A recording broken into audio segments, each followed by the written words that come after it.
Hey everyone! Today is a special treat for me. As I previously mentioned, I've been thinking about this particular episode for a while.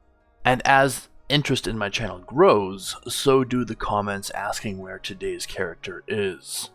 Well, we have a few characters left to be reintroduced, so this pile of mysteries is slowly but surely shrinking. But my time skip arc is far from over. There's still a lot of explaining that needs to be had. Remember to like, comment, and subscribe, as well as join the Discord for more community discussions. I'm getting about 40% more views in the last 30 days, but only like 6% more subscribers than the previous 30 days. So it's great that a lot of outsiders are seeing this, but without that subscriber count, a lot of people dismiss it as a small, nobody channel and don't give the videos a chance. If you're a regular listener but haven't pressed subscribe yet, please do. I would truly appreciate it. Today, we have a lot to get through, so let's dispense with the opening statement already. Am I right? On with the show. Well, he is eating a little bit more every day, Shikamaru tells Minato, who's called him in for an update on the returned shinobi. Sooner or later, it'll click, and Choji will be the same guy that left. Neji Hyuga is far more social than he ever was before. Well, I suppose that's not entirely correct. He's more present and quiet. He used to just run his mouth at everyone around him. Ino is more cheerful than I think I've ever seen her before.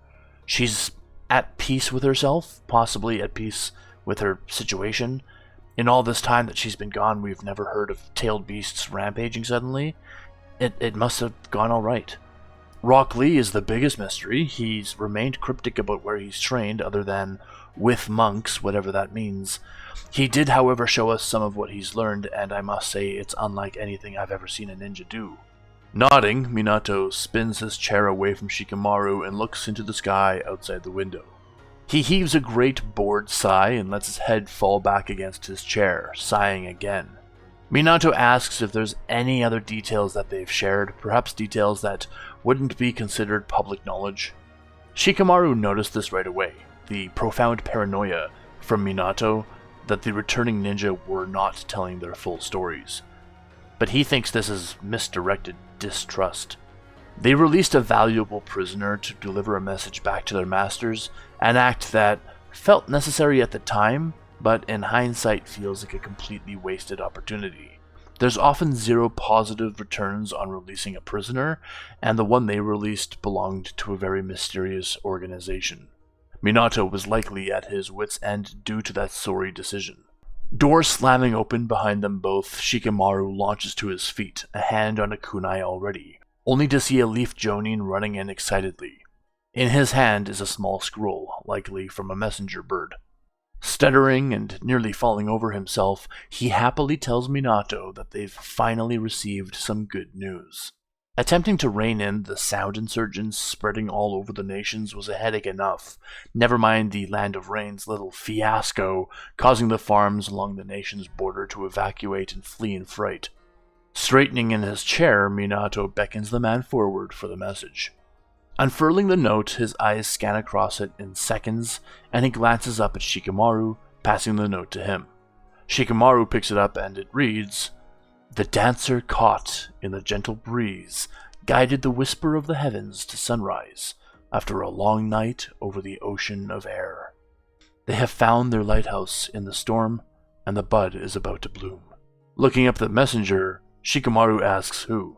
Returning the gaze quizzically, the messenger doesn't follow why Shikamaru would ask that question.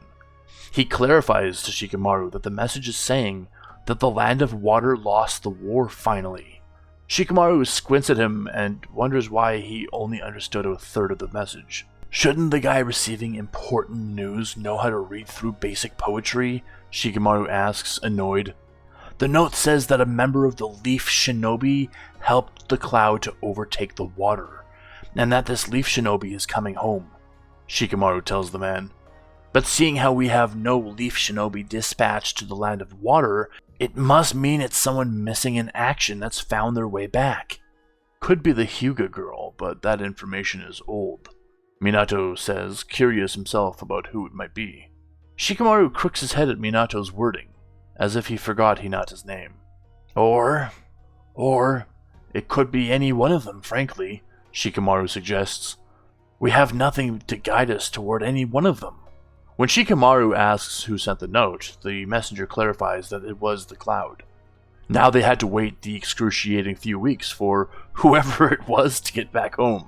Regardless, Shikamaru was certainly most anxious for Hinata and Kiba, considering the ominous circumstances in their respective disappearances. It was under the instruction of an Anbu that Kiba made his way to the Chunin exams.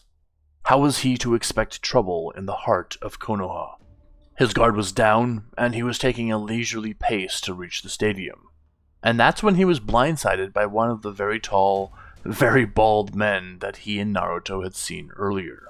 The ambush was swift, and Kiba didn't even know who attacked him until he awoke later to many things missing. His weapons were all gone, and he always carried at least one kunai just in case. But most importantly, Akamaru was not with him. He was tied up tight and slung over the shoulder of the very man that had ambushed him. Kiba hung like a bag on the man's back, arms completely restricted. And with his hands even tucked in with the rope, it was difficult to wiggle his way to the knot holding his bindings together. But the men traveled far and fast, and hardly noticed the minor adjustments he made as he found the knot and began blindly working on it.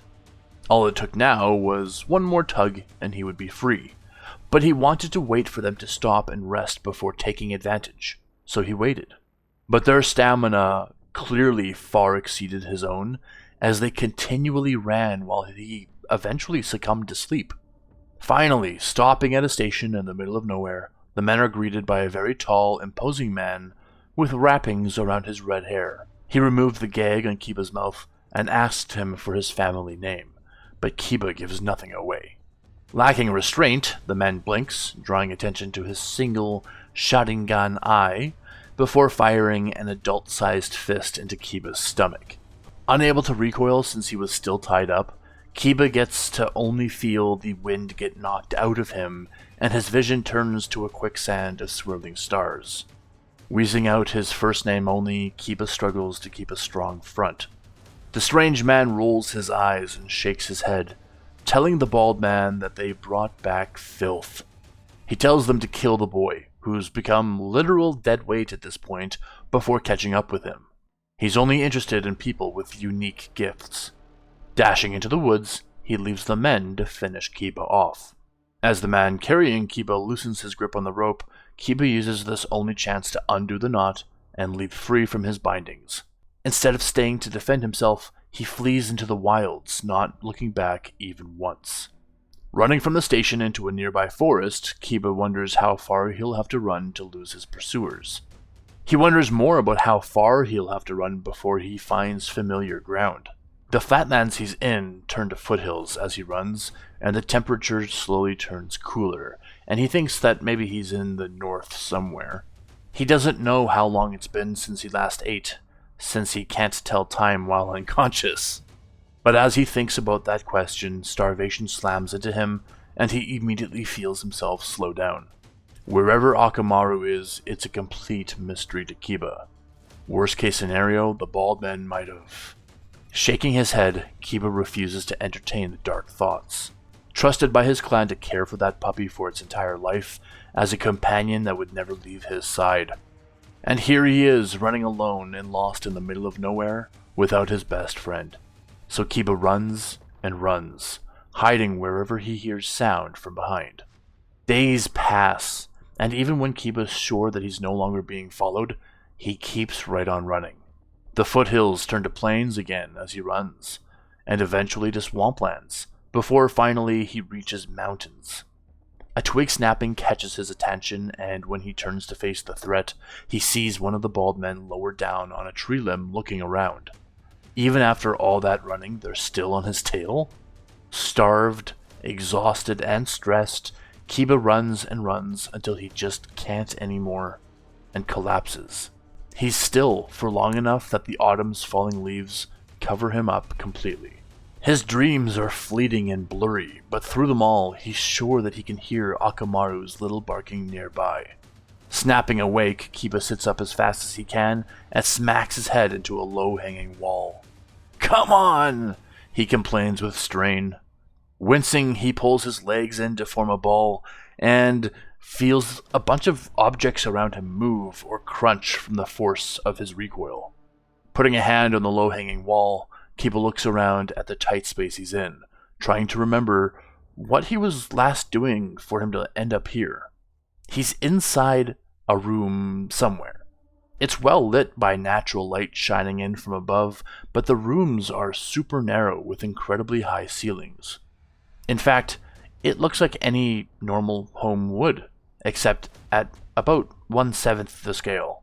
Though the alcove he had been lying in was quite low, the rest of the room stretched nearly 10 feet high.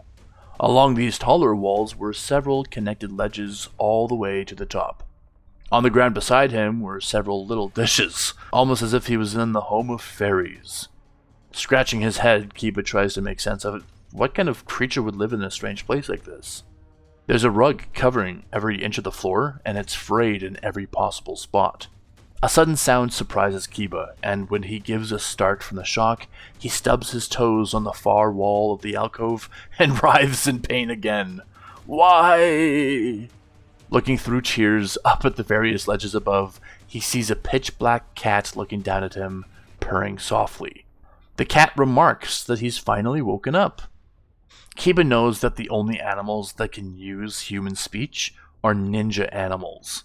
At least, that much he knows. Otherwise, there'd be deer walking around talking about how bland grass is to eat. The cat remarks that they noticed his stench while they were returning from a hunt. Even though he was covered in leaves, there wasn't really anything that could escape their sharp noses. And him especially. Kiba smelled real bad. But because of their outfit, they couldn't very well leave a human to die in the wilds, especially when they had the ability to help. When Kiba asks what that means, the cat explains to him that he smells worse than nearly anything. That bad. Like real bad. Like a wet dog. Shaking his head, disregarding this obsession with his scent, he rewords the question. What is their outfit? In a smooth motion, the cat deftly leaps from the ledge and lands soundlessly on the floor beside Kiba. It explains to him that they're ninja cats, so like every ninja animal, there's an understanding with humans.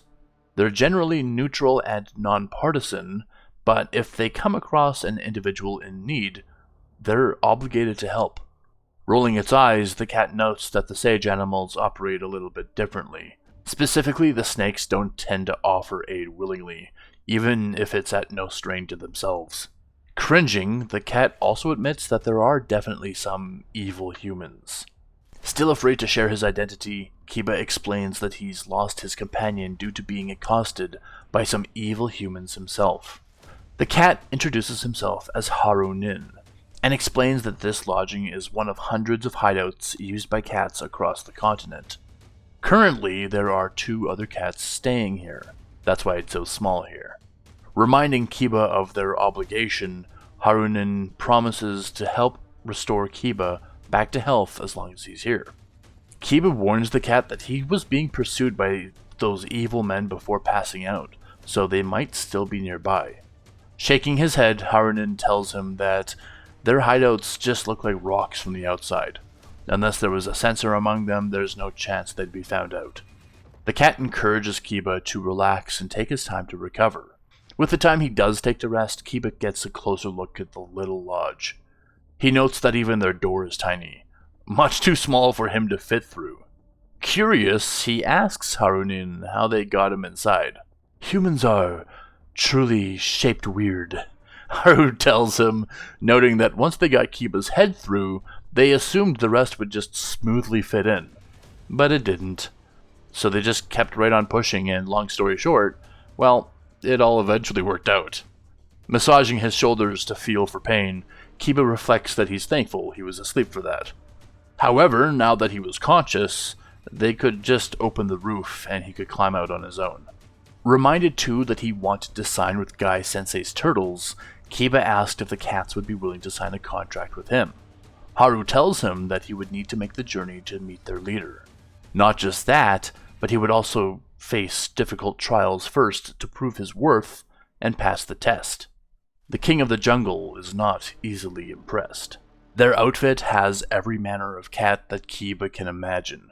There are small cats like bobcats and domesticated cats, and there are large cats like tigers and lions. Then there are the masters, as they call them, that, like any ninja clan animal, are enormous monsters. The king of the jungle, however, is even bigger, stronger, and faster than them. While Haru explains the specifics about their culture, the other two cats arrive and stay high up in the ledges to quietly peer down at Kiba. Haru tells him that he can sign a contract with the cats, but whenever he does summon, it's his chakra that determines the strength and size of the beast summoned. One of the cats higher up tells Kiba that they'll hold him responsible for fixing their walls, noting the cracks and dents that he's already created when he was supposed to be lying still all this time. All three cats suddenly writhe as they smell something extremely offensive outside. Not finding the odor offensive himself, Kiba wonders what specific scent seems to set these cats off. In fact, now that he thought about it, the scent from outside is extremely familiar. Launching to his feet, Kiba once again smashes his head before clambering out from the hideout. As he climbs past the cheapskate cat, it exclaims that he'll pay for that too. Laying in a bloody heap just outside the hideout, Akamaru lays unconscious. Looking wildly around in every direction, Kiba wonders how Akamaru found him here. And just the act of looking around quickly incurs a dizziness in Kiba that causes him to lose balance and fall to the ground below himself. Kiba had no idea where he was. He ran for days. But Akamaru still searched high and low until he found his master. Crawling to his little puppy, Kiba stares at his most loyal of friends. All three cats land around him and practically gag in disgust at Akamaru for coming so close to their hideout. Certainly, Akamaru would have smelled them as offensive as well. Shaking his head, Kiba exclaims that through the wall of offensive odors, Akamaru still found him. His scent should have been fully masked by the cats, but Akamaru found him anyway, and from so far away. Picking up his unconscious ally, Kiba tells them that Akamaru is his best friend, and pleads for them to help him as well. Glancing between each other, the cats sigh and begrudgingly agree to take him in, but they insist that if any of their clan found out about this, they'd be ostracized. They tell Kiba that he should have forewarned them about being a dog owner, as if that would have changed any of their choices. Shrugging, Kiba tells them that it doesn't matter to him what Akamaru is. Whether he's a dog, a bird, a cat, a bear, or a human, he'd still be his best friend. Luckily, Akamaru can fit through this door like a normally proportioned animal. Kiba, meanwhile, has to enter through the top again, making sure to check every direction before ducking in, still suspicious that there might be danger nearby. Haru notes that Akamaru's injuries are mostly in his legs and paws. He must have been running for an awful long time. The other two cats tell them that they can't stick around. Akamaru's smell is just too much for them to withstand. Kiba asks Haru how he can stand the smell if the other two can't. Haru explains simply that he's disciplined. The other two are so weak that they practically never get summoned. The minimal amount of chakra needed to summon them is below the typical threshold, and without a lot of responsibility, they get lax in their duties and never grow stronger. Cats and dogs are generally used for their scouting purposes, so if they don't train their ears and nose, they're not much use to anyone. But they're still members of the clan, so it's not like they'll be kicked to the curb. After Akamaru's legs get bandaged up and the blood is cleaned away, the other cats decide that they can stomach the stench and return. The cheapskate gives Kiba a map that leads to their primary hideout where the king of the jungle resides. The multiple hideouts previously mentioned are marked all across the crude map, including a big red X to indicate where the apex predator lives. Trouble was, the map was unlike anything Kiba had ever seen before. It didn't show country borders or even the shape of certain bodies of water. It wasn't very far zoomed out, so he couldn't even extrapolate his location based on familiar landmarks.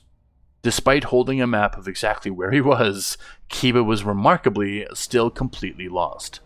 The only thing he has at this point to work with are the cardinal directions.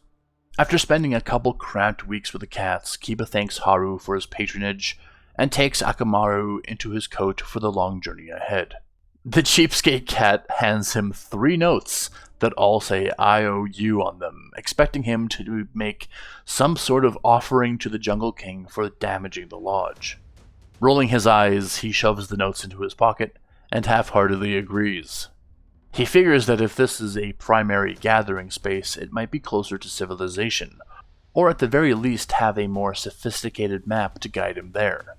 Akamaru was unfortunately so distraught and delirious when he first arrived that he could not remember where he came from.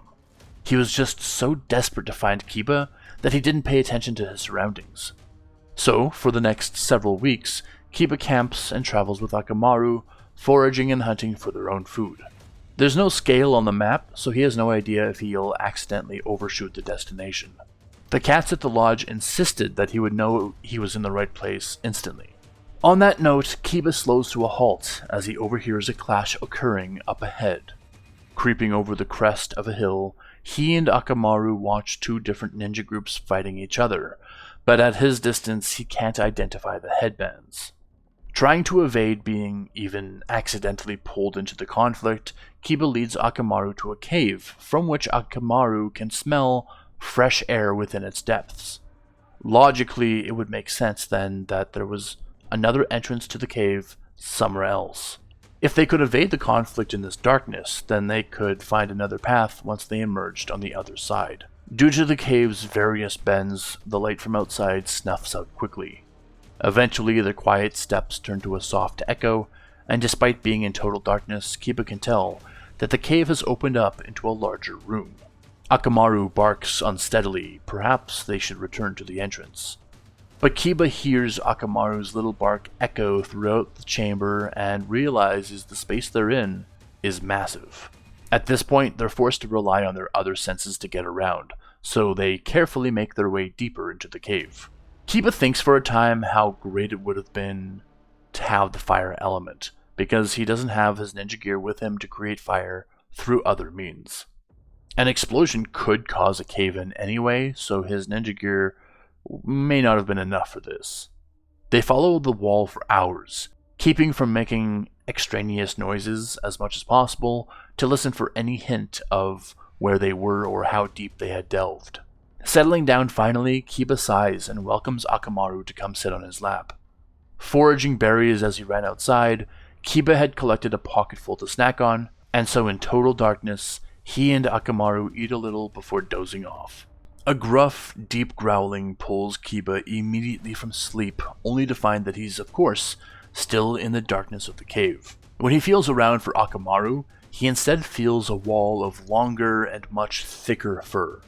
Unlike his puppy's elastic skin, he feels muscles rippling under steel skin. The growling turns to a rough voice that asks Kiba if he's figured it out yet, and Kiba groans that he wandered into a cave of a monster. Laughing, the massive creature beside him stands and walks away from him before circling and coming close again. Kiba can hear Akamaru whining now, but when he calls out his puppy's name, there's no barking. The monster asks Kiba what he was expecting when he came into the cave. Kiba in turn tells the creature that he was looking for the apex predator. In the smallest of breaths, the creature shoots a razor-thin line of fire at the wall above Kiba and lights a torch that's fastened there. Squinting through the sudden light, Kiba sees the heavily shadowed creature that's caught him sleeping in its den. It's a bear, far larger than any he's ever seen before. But it's also speaking. The bear tells him that he's found the apex predator. Akamaru is laying curled in a ball beside the bear's only visible massive foot. I want to sign a contract? Kiba stutters, unsure how else he can stave off this danger. After all, this was clearly not the apex predator the cats were talking about. Theirs was surely a giant cat, not a bear. Contract? Ha! Beat 3 of my children and you'll get your contract. No weapons. Staring at the bear, Kiba swallows and answers, alright. Bring it on? The buzz of a distant, massive engine pushes the clouds away and leaves great waves in the water below in its wake. Struggling in his seat, Shino wonders if he's close enough to the ground to land safely yet. As he shifts, the restraints tighten around him, despite his attempts to keep them loose. He's surprised his movements would even affect the massive vessel. Finally, over trees, Shino feels confident enough and leaps through the air. Hundreds of feet. He strategically falls into the canopy of some trees, and though they break his fall, he snaps through several branches and lands hard on the forest floor. Taking a moment to steady himself, he runs to a break in the trees and looks up. Chome, the seven-tailed beast, flies onward to wherever it wished to go. Shino would actually be shocked if it even remembered that it was carrying him across the ocean. "Thanks for the lift," he says, watching the beast shrink into a tiny dot before altogether vanishing in the distance. And that's the end of today's episode. I had a lot of fun, obviously, with this one. We have news of an unnamed leaf shinobi in the Land of Water. Whoever they were somehow instrumental in deciding the end of the war, too. Yes, that also means that through the entire duration of the time skip, the Land of Water has been stubbornly fighting on. We'll get more into that later, though. The communication message was fun to write because I've always assumed between ninja they're all coded in some way, shape, or form. In this case, I simply tried to use metaphor to describe the sentence.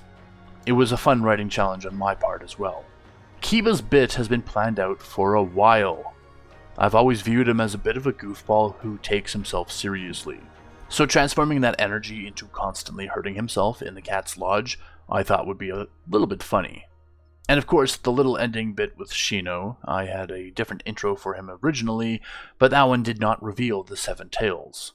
And for those of you keeping track, that means the 2 tails is inside of a host, because all the rest are accounted for now. With a definitive answer on all the tailed beasts, look forward to seeing more of them as the story progresses. Why the 7 tails helps Shino in the first place has gotta turn some heads. Well, my pattern is known at this point, so it's no secret. We're seeing Shino next. I'm seeing a gathering of concerned Hinata fans in every video now, but don't worry, she's definitely not forgotten. At this point, Shino excluded, I only have Hinata, Sakura, Tenten, Naruto, and Sasuke left, so the mystery of who will be revealed is going to dwindle down from here. And based on the remainder, I'm sure a lot of people know who I'm going to keep until the end. I was also thinking that if this was actually the show, excluding Naruto from so many episodes in a row would probably kill it. But there is an advantage in giving love and attention to all these other characters. I don't think I've seen so many people rally behind some of the most bland and boring characters from canon as they have in this rewrite. At least that means I'm doing something right. But without further ado, I think we should put a pin in this and continue on next time. The sky's the limit.